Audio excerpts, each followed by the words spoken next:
உண்ண வேண்டும் என்று விருப்பம் கொண்டுள்ளான் அக்னிதேவன். ஓஹோ, கண்ணெடுமை வளத்தின் மீது வெறுப்பு கொண்டுள்ளான். அவன் ஆசை நிறைவேறவில்லை. இந்திரன் அதை தடுத்து விடுகிறான். மலை மேகங்களை வரவழைத்து அவனை துரத்தி விடுகிறான். இப்போது ஸ்வேதிகி மகாராஜன் செய்த யாகத்தில் 12 வருடங்கள் நெய்யை உண்டு மந்தப்பட்டு இருக்கிறான் அக்னிதேவன். ஏனையும் துதிக்கை அளவான நெய்யும் தாரையாலே ஆகுதி பண்ணினான் ஸ்வேதிகி. அதை குண்டு மந்தப்பட்டு அற்பமாகி தேஜஸ்வரனாகி நோய் விடுத்து போயிருக்கிறான் அக்னிதேவன். அவனிடத்தை அக்னியை தூண்ட வேண்டும். அப்போது அவன் இந்த காண்டவனத்தை உண்ண வருவான். தீரா வீர தெய்வம், தீரா வீர தெய்வம், தீரா ஞாயிறு தீயின் இயல்பே ஒளி. தீரா தீரா தீரா தீரா தீராம் வீர தெய்வம், தீராம் ஞாயிறு, தீயின் இயல்பே ஒளி. தீ எரிய தீரே, நீ நமது உயிரின் தோழன். உன்னை வாழ்த்துகின்றோம், உன்னை வணங்குகிறோம்.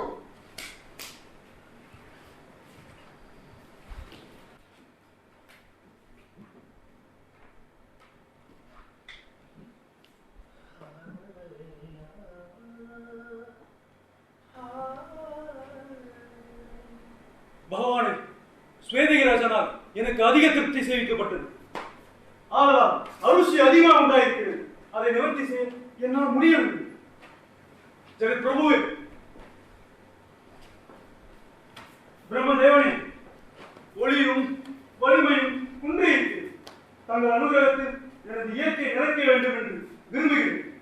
மகானுபாவனே, தேவர்களுக்கு ரமேசியரை வைக்கின்ற அக்னியே திடீரென்று ஒளிக்குண்டதை பற்றி உமக்கு துயரம் வேண்டாம். மறுபடியும் சுபாவமாக இருப்பார்.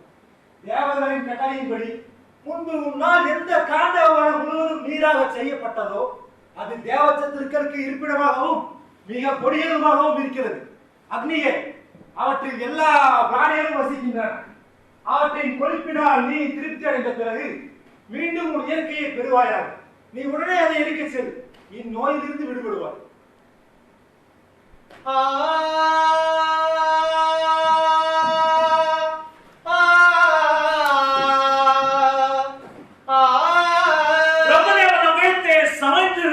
அக்னிதேவன் காண்டவனத்திலேயே வந்து சேர்ந்து காற்றினால் தூண்டப்பட்டு அதிகமான கோபத்துடன் ஜொலிக்கிறார். காண்டவனம் எரிவதை கண்டு அங்குள்ள விலங்குகள் அத்தியை அணைக்க பெரும் முயற்சி செய்தன. நூற்றுக்கணக்கும் ஆயிரக்கணக்குமான யானைகள் தங்கள் துதிக்கையினாலே ஜலத்தை கொண்டு வந்து தீ அவிழ்க்கின்றன. அங்கு அநேக தலைகளோடு கூடிய பாம்புகள் தங்கள் தலைகளான நீரை கொண்டு வந்து தீயை அவிழ்க்கின்றன. மற்ற பிராணிகளும் அவ்வாறு தத்தம் கருவிகளை கொண்டு தீயை சீக்கிரத்தில் அவிழ்த்தன.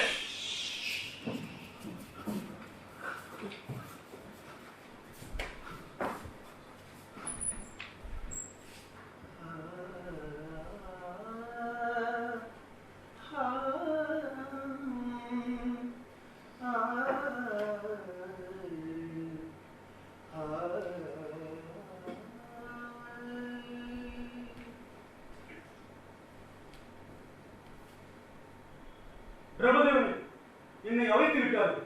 7 முறை திரும்ப திரும்ப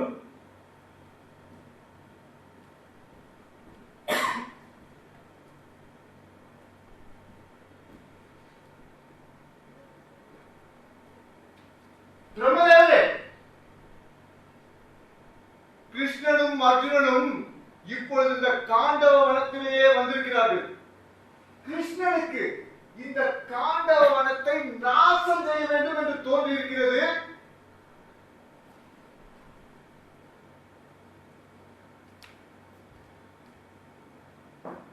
அக்னி பகவானே, நீ இப்போது இந்த இந்திரன் விழித்துக் கொண்டிருக்கும் போதே இக்காண்டவனத்தை தைக்கலாம். இதோ சமீபத்தில் கிருஷ்ணாச்சுரர் இருவரும் காண்டவனத்திலே வந்திருக்கிறார்கள். அவர்களிடம் செல். இக்காண்டவனத்தை தைப்பதற்கு உதவி செய்யும்படி கேட்டுக்கொள்.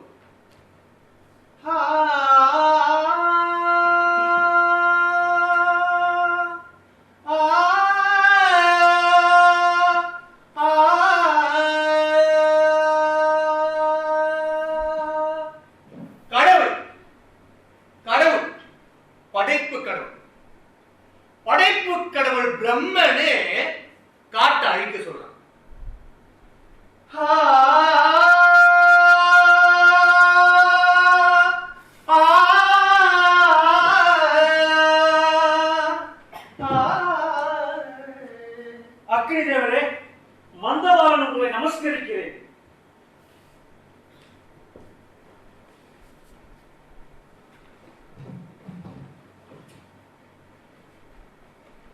நீ தேவர்களுக்கு முகமாக இருந்து சகல ஆகுதிகளையும் பெற்று அந்தந்த தேவர்களுக்கு பங்கிட்டுக் கொடுப்பவராகையால் நீர் மகா சிரேஷ்டர். நீர் எல்லா தேவர்களுக்குள்ளும் அந்த ஆத்மாவை போல வாசம் செய்கிறவர். இவ்வுலகங்களுக்கெல்லாம் சிருஷ்டிகார நீர் என்று யாரும் உண்மை புகழ்கிறார்கள். சம்பாரம் உம்மாலே பண்ணப்படுகிறது என்று வருத்துகிறார்கள். நீர் எல்லாவற்றையும் வயிற்றிலிருந்து காக்கிறவர். நீர் இல்லாத போனால் ஒரு நிமிடமும் இவ்வுலகம் பிழையாது. நீர் இல்லாமல் போனால் ஒரு நிமிடமும் இவ்வுலகம் பிழையாது. இவ்வுலகத்து வேதியர் எல்லோரும் தினந்தோறும் உமக்கு தோத்திரம் நமஸ்காரம் செய்து தங்களது கர்மத்தை நிறைவேற்றுகிறார்கள். நீரே இவ்வுலகம் பிழைப்பதற்காக மின்னல்களோடு கூடிய மேகங்களாகி மழை பொழிகிறீர்.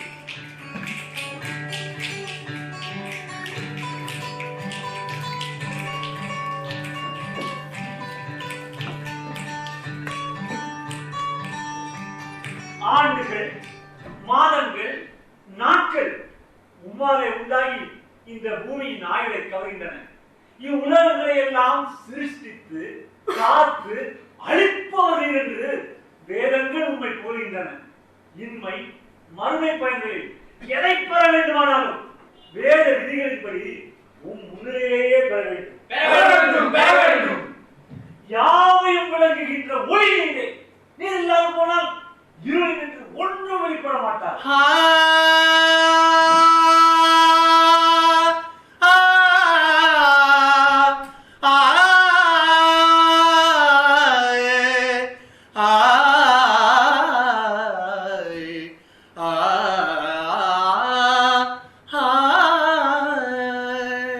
ஆகாயத்தில் தோன்றும் கிரகங்கள், நட்சத்திரங்கள் உம்முடைய சுரூபங்களே அன்றி வேறில்லை. நீரே எங்கும் நிறைந்திருக்கிறீர். தேவர்களுக்கு அமிர்தமும் உம்மாலே உண்டாக்கப்படுகிறது. நீரே தேவர்கள் எல்லாரிலும் உயர்ந்தவர். அக்னி தேவரே, இவ்வுலகத்து வேதியருக்கெல்லாம் நீரே முக்கிய தேவனானது பற்றி எம்மிடத்தில் தயவு கூர்ந்து அனுக்கிரகம் செய்ய வேண்டும்.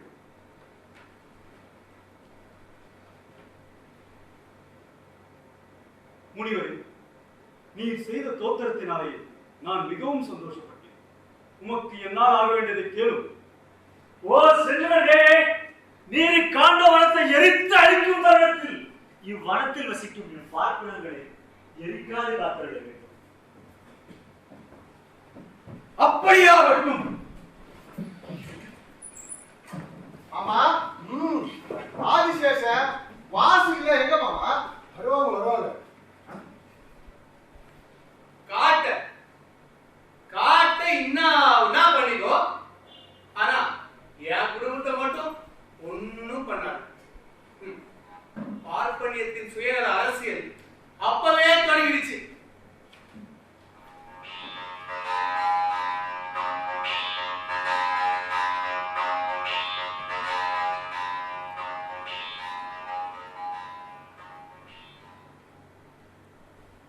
ராஜசேஷர்களே, நமஸ்கரிக்கிறேன். ஜெயமுண்டாகும். சுவாமி, நீரார் எங்கே வந்தீர்? அதை சொல்ல வேண்டும். மாசியங்களே, நான் ஒரு பிராமணன். எனக்கு அதிக பசி. அதை ஆற்றும்படியாக இங்கு சாப்பாடு போடுவதற்கு யாருக்கும் சக்தி இல்லை. நீங்கள் மகானுபாவர்களாகையால் எனக்கு வேண்டிய போஜனம் போடுகிறீர்கள் என்று உங்களிடத்தில் யாசிக்க வந்தேன். அப்படியா சுவாமி? மகா சந்தோஷம் உண்டாயிற்று. உமக்கு என்ன போஜனம் வேண்டுமோ அதை தலையின்றி தருகிறேன். தயவு செய்து சொல்லும்.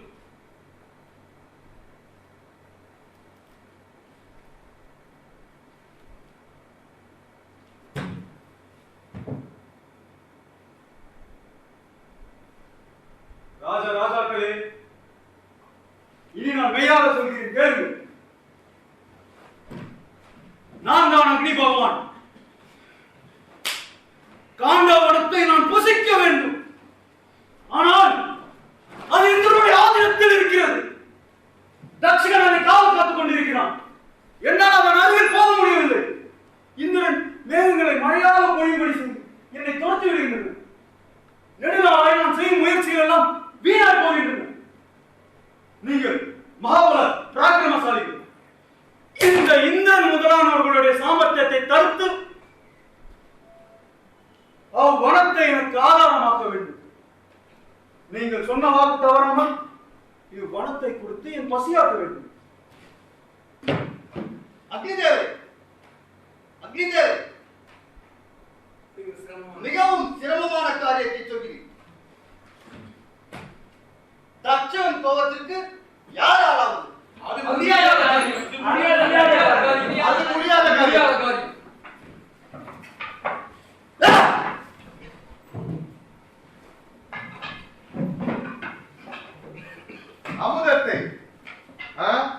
அமுதத்தை பங்கிட்டார்கள் அல்லவா? மிகுந்தது. ஒரு புத்தகம் இட்டு ஆகாயத்தில் வைத்து அதற்கு திவ்யாஸ்திரங்களையும் தேவகணங்களையும் காவலாக வைத்து திருமால் மறைந்தார் அல்லவா? ஜெகன் மோகினியும் மறைந்தார் அல்லவா? அவளையே பார்த்துக் கொண்டிருந்த அசுரர்கள் இப்போதுதான் விழித்துக் கொண்டார்கள்.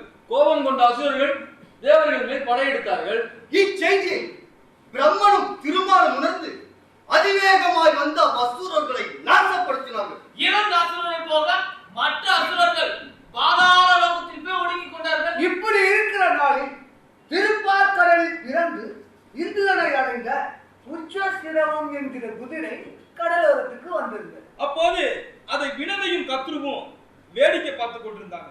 விடுதலையும் கத்துவோம் யாருன்னா நாங்க பாவை புத்து மாதிரி பண்ணுவாங்க. அதுல வந்தாங்களே காசிப முனிவரோட 2 பொண்டாட்டி அக்கா தங்கச்சி. இதுல கத்ரு தான் அக்கா வினதிக்கு எதிராக சரி பண்ணி தனக்கு அடிமையா இருக்கும்படி செஞ்சுட்டா. வினதை அவசரப்பட்டு முட்டை வச்சதுனால கால் ஒழுங்கும் அருள் ஒழுங்கும் வந்தது இல்லையா?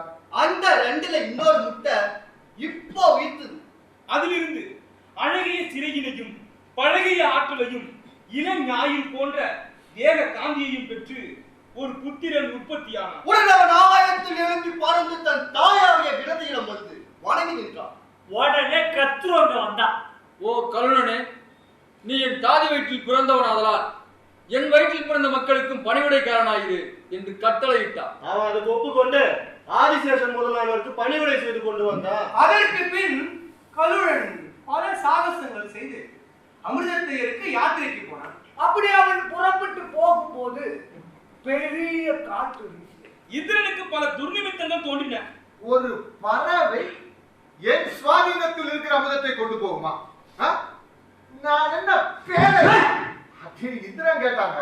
காவலாளிகளோடு இந்திரன் கட்டளைப்படி அங்க வந்திருந்த அஷ்டவசுக்களும் தேவர்களும் ஒன்று கூடி வேல், வாள், கதை, சூலம், விட்டு பாலம், சக்கரம், கோமரம், இரும்புலக்கை, ஈட்டி, கட்டாரி, சுருங்கத்தி முதலிய ஆயுதங்களை கலுழன் மேல் எரிந்து எதிர்த்து அட்டகாசம் செய்தார். கலுழன் தன் சிறகாலையே அவற்றை எதிர்த்து விட்டான். பாய்ந்து கொத்தி அவர்களை சிதறடித்தான். எல்லோரையும் மீறி அமிர்த கலசத்தின் அருகில் வந்தான்.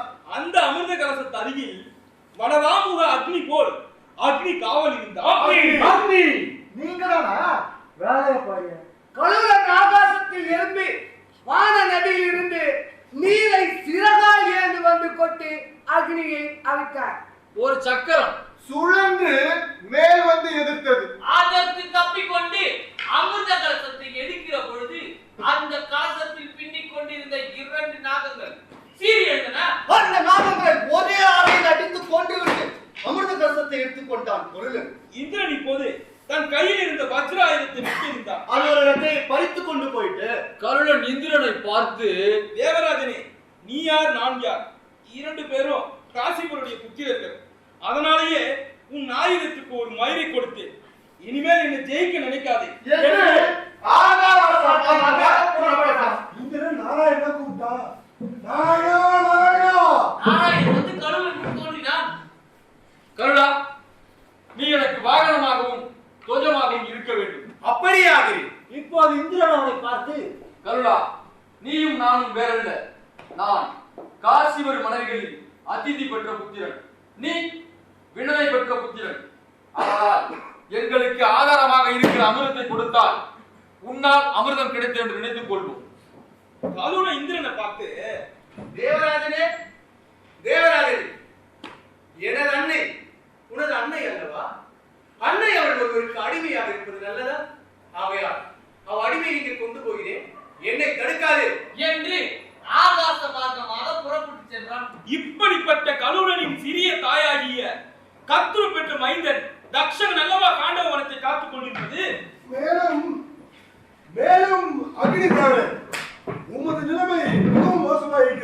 உமது வேண்டுகோள் செவி மறுக்கப்படுமா என்பது உமக்கே சந்தேகமா இருக்கிறது. அக்னி தேவரே, ஏன் பிராமண வேஷத்தில் வந்து யாசித்தீர்? ஏன் எடுத்த எடுப்பிலே காண்டவனத்தை உண்ண கொடுங்கள் என்று கேட்கவில்லை. ஆகவே அக்னி தேவரே, உமது கை தாழ்ந்து இருக்கிறது. அவரிடம் கேளுங்க கேளுங்க.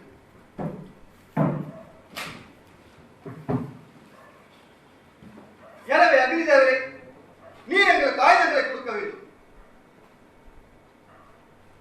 காண்டவனத்தை அழிக்க வேண்டும் என்ற எண்ணம் உங்களுக்கும் உள்ளது. அப்படி ஆகட்டும் அக்னி பகவானே. என்னிடத்தில் சிறந்த திவ்ய அஸ்திரங்கள் அநேகம் இருக்கின்றன. அவற்றையால் அநேக இந்தியர்கள் வந்தாலும் என்னால் எதிர்த்து யுத்தம் செய்ய முடியும். ஆனால் யுத்தத்தில் வேகம் செய்யும் பொழுது என் வேகத்தை தாங்கக்கூடியதும் என் கைவன்மைக்கு ஒத்ததுமாகிய வில்லொன்று மாத்திரம் எனக்கு இல்லை. மேலும் ஓய்வில்லாமல் வெகு சீக்கிரத்தில் அநேக பானங்களை விடுகின்ற எனது காரியத்திற்கு பானங்கள் வற்றாமலும் மிகுதியாகவும் இருக்க வேண்டும். நான் இஷ்டப்படி பானங்களை பிரயோகித்து நடத்தத்தக்க தேர்வும் இல்லை. காற்றை போன்ற வேகம் உள்ள வெண்மையான திவ்ய அஸ்வங்களையும் மேகத்திற்கு ஒப்பான ஒளியும் சூரியனுக்கு ஒப்பான ஒளியும் உள்ள ரதத்தினை நான் பெற விரும்புகிறேன். அப்படி அக்னி பகவானே, யுத்தத்தில் கிருஷ்ணன் நாகர்களையும் பிசாசர்களையும் எந்த ஆயுதத்தினால் கொள்ளுவாரோ அந்த ஆயுதமானது கிருஷ்ணனின் சக்திக்கு சரியானதாக இல்லை. அக்னி பகவானே, இந்த பெரிய வனத்தில் வருஷிக்கும் இந்திரனை நாம் எந்த உபாயத்தினால் தடுக்கலாமோ உன் காரிய சாதகமாய் அதை நீ எனக்கு சொல்ல கடவாய். அக்னி பகவானே, எங்களுக்கு போதுமான கருவிகளை கொடுக்க கடவாய்.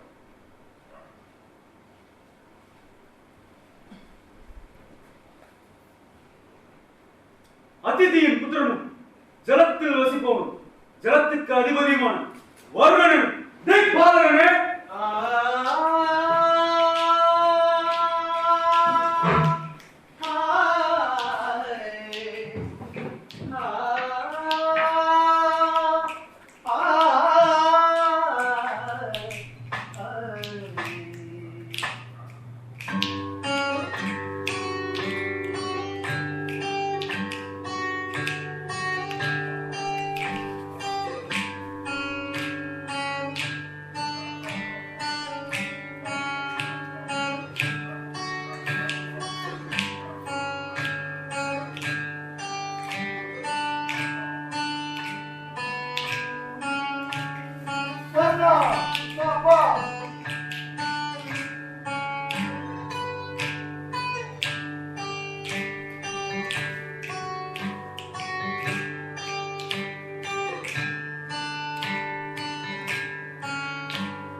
அக்னிக்கு ஆயுதங்களை கொடுக்க போறான் வர்ணன். ஆயுதங்கள் யுத்தத்துக்கு காரணமாகின்றன. அப்போ துரியோதனன் என்ன சொல்றான்னா